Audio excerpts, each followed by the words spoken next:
for a few inches and pointed. "That's him, in the corner by the window." Blane looked and saw a too skinny boy with a mop of inky black hair. His skin was pasty white from not enough sunlight or a decent diet. He wore a ragged t-shirt that was a size too big and jeans that rolled up at the hem. He was staring out the window, his face turned away from them. "You realize that we don't often grant guardianship to someone of your age?" the woman reminded Blane. "I don't think that'll be a problem here," Blane said. Yesterday he'd called his Uncle Robert, who'd agreed to help him. The wheels were already set in motion to cut through the paperwork and red tape. "I'll be taking him with me today." The woman's lips thinned, but she didn't protest.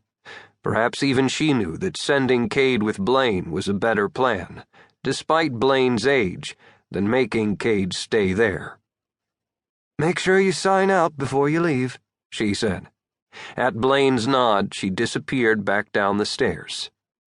Blane took a deep breath and pushed open the door. Two boys who'd been playing cards stopped and looked at him before resuming their game. Another was sleeping on a bed with well-worn sheets. The fifth boy was nowhere to be seen. Blane walked across the room to where Cade sat. Even when he was sure Cade had to have heard him, he didn't turn. Looking around, Blane spotted a spindly wooden chair, moved it next to Cade, and sat down. Only then did Cade acknowledge his presence, his body stiffening as he drew back slightly, as though he thought Blane might touch him. "Hi, Cade," Blane said, making his voice as friendly and non-threatening as possible. His palms were sweating. Cade said nothing. Blane tried again. "You don't know me, but my name is Blane. Blane Kirk."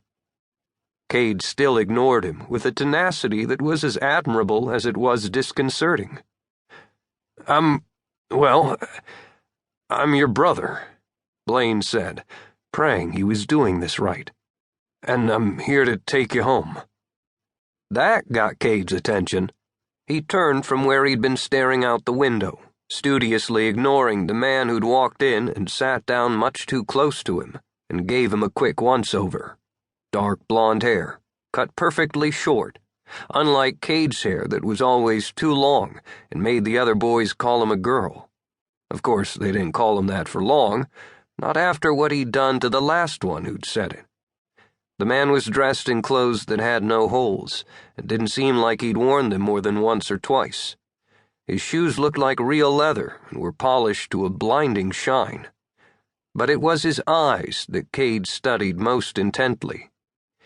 You could tell a lot from a person's eyes, their mood, whether they were good or bad, what their intentions were, sometimes before they even knew themselves. You just had to pay attention and never, ever trust what they said with their mouth. Only trust what they said with their eyes. That was a lesson Cade had learned the hard way.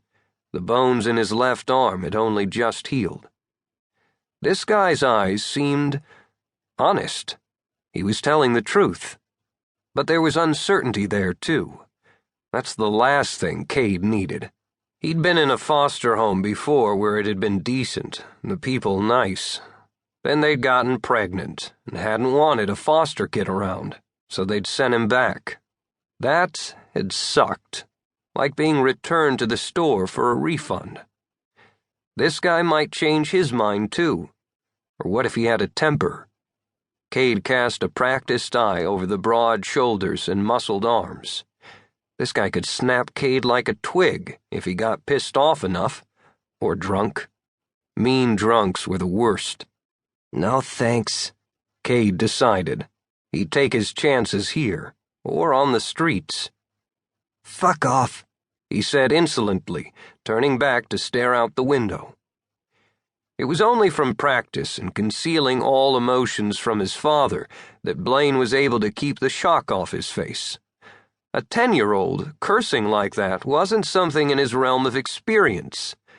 Well, what had he expected? The kid to greet him with open arms, shouting in glee at his good fortune like little orphan Annie? Okay, obviously he needed to try it differently.